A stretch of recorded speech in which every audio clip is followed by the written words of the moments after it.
Yes, indeed, folks, you're listening to Blue Please right here on cynicalbrit.com. With myself, Total Biscuit. Yes. Right. There's a service, ladies and gentlemen. There's a service, and it's not very good. And that's why I'm going to talk about it. Do you understand? Do I? Would you? Blizzard, what the hell are you thinking? Oh my... Ugh.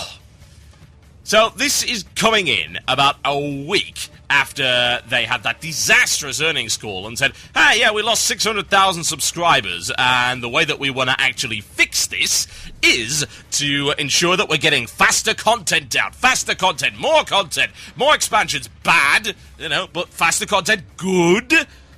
I'm saying, oh, you're not getting enough raid content out. It's like, more content. Yes, having more content is a good thing. So I have been told. And I know you've been able to do it before with a smaller team, because I play TBC.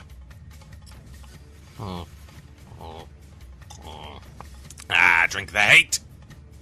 So, what they're doing? Well, they're giving you the ability to start groups with people on your real ID list regardless of what server they're on. Yay! Fantastic, ladies and gentlemen. Round of applause. Thank you very much. What a great system, what an absolutely fantastic idea. Blizzard giving us a method to get closer to our friends and bridging the gaps between artificial server barriers. What an awesome way to keep people playing the game. It's always good, I feel, to keep people playing the game by ensuring that they can play with their friends and they're not disconnected from them. And it's gonna cost money. Oh, what are you thinking? Stupid developers. What is going through your minds? I would love to know. We just lost 600,000 subscribers. Part of the reason for this could be our incredibly dodgy business practices as of late, where we've been selling content that otherwise should be part of the subscription fee. Perhaps it's because people are just sick to their back teeth of paying $25 for server transfers or $10 for renames and all sorts of other nickel and diming nonsense. Perhaps they don't want us charging $25 for a sparkly pony mount that we should be able to get within the game. Perhaps it's that. Perhaps they don't like the fact that we are charging $20, or is it 15? Yeah, $15 to $20 for tournament realms that actually have no prizes other than a title and a recycled Murloc pet that was also acquirable last year. Perhaps we don't like that. Perhaps those are the things that we consider to be bad. So, obviously the way to fix this would, of course, be to add more of those things. No! Stop it! That's the sound of me firing mind bullets at you. What are you thinking? You've got to get freaking crazy. Hate. So much hate. Right. This is a fundamentally damaging principle. You want to know why? I'll tell you why. Because what this is doing is saying that Blizzard values money, in the short term, above the ability to play with your friends, which keeps you playing for the long term. And this, of course, is dumb. Very dumb. Incredibly dumb. Unbelievably dumb. Astonishingly dumb. Astoundingly dumb. Flabbergastingly dumb. Well, it's great. You've come up with a way to milk a few extra dollars out of a select number of people. It's awesome. And stupid. Here's the thing about World of Warcraft, Blizzard. I don't know, I might be the first to break this one to you, but there are many areas of the game that actually aren't all that fun. And why have we stayed playing all this time, you might ask? You said, what? This cannot be! Our guys are subscribed because they're always having fun every time they log into the game, even in the middle of Orgrimmar. It's the most wonderful experience to get away from their shabby little lives. Yes, that's why, folks. Abandon the real life and walk into Azeroth, which is a wonderful place full of happiness, sparkly ponies, and kittens. Except it's not. Except, actually, if you hadn't already realized there are parts of the game which suck. They are bad, they are boring, they are dull. Yes. They're in, they're out, they're all about, they're far, they're near, they're gone, they're here! They're quick and slick, they're insincere. Beware, beware, be a very wary bear. Because daily quests are boring, some of the leveling's boring. You've got battlegrounds, which some people don't like. The arena grind, as people call it. They don't like that. They don't like going through annoying 5-mans that are incredibly dull because they've done them 5,000 times already, and they're not remotely challenging because you nerf them into the ground over and over and over and over and over and over again because a small part of your player base, which, that's be fine, let me just make this absolutely clear. A small part of 12 million people is still quite a large chunk of people, because a small part of your player base was incompetent. And I might add, Blizzard did nothing to help them be more competent. In fact, they did loads of things to help them be less competent. What kind of message does that send out to people? I can only imagine if that's how we taught our kids these days, I tell you. Oh, you can't do it? Well, it's okay. We'll just give you another exam that's easier. And we'll award you the same grade, and you can do the same things, and that is a dumb idea. Wow, wow, wow! What? Why? What? Who thought that was a good idea? Are you crazy? It's incredibly stupid. Now, what's the point that I'm making? Quite simply this. So, if you have a system in place that is fully automated, and the purpose of this system is to allow you to play with your friends in an easier way, then why would you charge for it? I wonder. And don't say just because you can. There's a lot of things you could charge for just because you can. Hell, you could just have all cross-realm grouping. Hell, you could have the use of the random dungeon finder be premium, for God's sake. I mean, I'm okay with stuff like externally developed apps, but that's done by an entirely different team anyway, you know. I'm alright with WoW remotes and the way that it is. I'm okay with it existing. I don't like the fact that they then charge for it and it gives you a significant benefit. By significant benefit, I'm talking the ability to play the auction house. Back in the day when this first came along, I said, well, how is it okay to buy an advantage, however small? Well, the answer is it's not. Talking to your guildies, for instance, via a guild chat app, alright. That doesn't give me any specific advantage over other people in the game. It's okay. Having the ability to view my armory on the move via an app? No, fine. Posting auctions and being on auctions on the toilet? Well, no. Not okay with people being stopped from doing that simply because they are not willing to pay an extra £3 or $3 or whatever. In this case, it's not about getting an advantage, it's about being able to do what you want to do within the game, and more to the point, being able to enjoy it with the people you want to enjoy it with. How many times have you quit because your guild has fallen apart?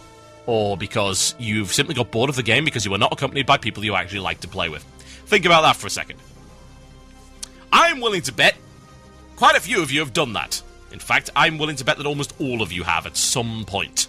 You have unsubbed from the game because you were not having fun. Simple as that. That's problematic. I've unsubbed quite a few times, in fact. After watching my guild fall apart, or people just get bored, or my friends say, you know, I don't want to play anymore. It's like, yeah, well, that kind of blows. And then, oh, I could raid with these guys. No, that would have required a server transfer, or whatever. Of course, I have no real problem paying for that, but a lot of people do. And I don't mean problem on principle. I certainly have a problem on principle. I'm talking about actual monetary cost. I mean, the cost of a server transfer is fairly absurd when you think about it. It's $25. I can buy a lot of games for $25. Steam is having a daily sale. Incidentally, what has Steam got on sale today? Oh, it's Sniper Ghost Warrior. Oh my. I should pick that up just to do a terrible video about it. Ugh. Yeah, not all the games are good, folks. It's as simple as that. Jesus. Anyway, whatever. You can buy a perfectly good game for $25. It's very, very simple. You buy a couple of indie games for that. Hell, you could buy Terraria for 10. Tell me, what do you enjoy more? An automated server transfer that requires absolutely no maintenance of any description and no intervention from actual, real, breathing, living meatbags? Or a really awesome indie game? And then whatever else you want to do with the rest of your money. Because, of course, that only costs $10. Hell, you could buy Minecraft if you so desire. Minecraft is, what, $20? I think. Is it? Or is it in euros these days? I don't know. I had a copy back in the alpha, so I don't even know how much I actually paid for it. Huh. Minecraft.com, the bandwidth limit has been exceeded. Is that actually Minecraft? No, it's Minecraft.net. Yeah, how much does this bloody thing cost these days?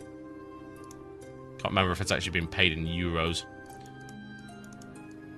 Yeah, it's about $20, because it's €14.95 at the minute, so yeah, it's pretty much $20. The point is that you get way better value for money outside of World of Warcraft for your $25. Now, with services like this, I feel that Blizzard is really, and I do mean really, testing the patience of people that have played for a long time. It's not okay. It is absolutely not, under any circumstances, okay to do that. Why would it be? Explain this to me. Servers, and the existence of servers, and the way that MMOs are currently designed, are a necessity. They're a necessity based on the technology available. Well, ignore the fact that, say, EVE Online has successfully managed to not have that happen. The thing about EVE Online is that EVE Online is a lot bigger than that. It is a massive, massive area of space. There's not a lot in it. World of Warcraft would not work the way that EVE Online works. The servers just couldn't handle that. World of Warcraft is a far more traditional game in terms of the way that servers are actually set up, and the jargon, I believe, would be called a shard. It's a copy of a world, and there are people within that. And it is not affected in any way by the other copies of the worlds, the other shards. The thing is, we've now gotten to the point where Blizzard can seamlessly put people from different realms into the same dungeon. We know this. Why do we know it? It's fairly simple. Because it's already happening. This cross-realm dungeon thing. Hell, it was happening on the PTR before that even happened. All sorts of nonsense. So, we know this system already exists. Now, obviously, adding to it to make it so that you can specifically invite individual people via the Real ID friends list, yeah, it's going to take some development time. Does that mean it justifies paying for it? No. Bear in mind that I would imagine this will be a subscription-based charge. It's not going to simply be a one-off. You're not going to simply unlock it. They wouldn't do that. They will make it subscription-based. That, to me, bothers me. Because the system is already in place, and it doesn't cost anything to maintain. This is the thing about stuff like realm transfers and faction swaps. They are all automated. I know, I have evidence for this. You simply need to go on the PTR. You can faction change as many times as you want. You can just faction change all the time. You can change your race. You can just swap over to the other faction, go back and forth. I did it 18 times in under an hour. Why? Because I was doing that recording for all of those hairstyles. It took ages. So, that system is there, and it works. And it requires no maintenance, aside from the usual, oh, it's broken, let's fix it. Which, that applies to WoW anyway. It'll be the same technical team. So is it remotely okay to have that as a premium service? No. And this is how short-sighted this is. Yeah, absolutely. Some people will pay for the service. A lot of people probably won't. But some people will pay. So, I don't know how many. Honestly, not a clue. It's certainly not going to be... I wouldn't say that it would be 10%. I would say that it'll be significantly less than that. I don't think the vast majority of people, one, even know the system is there, and two, give a damn. So I don't know how many people would do that, but I have to think they could stop more people unsubscribing by allowing people to simply do that without paying, just make it a part of the interface and just say, hey, we understand how important it is, to have friends in this game and to play with them. So we have developed a new system which allows you to do that. No, we're not going to charge you for it because we realise that in the long run we will benefit because more people will stay subscribed to our game as opposed to run off to other games that do things a little bit more equitably. Understand my point? I certainly hope so. My name is Total Biscuit. You are listening to All and Only Blue Please right here on CynicalBrit.com. When we come back after the break, I'll be talking a little bit about Alice Rosa and my current impressions of the Firelands. So, bit of Night Rage. This goes by the name of Among Wolves. Enjoy.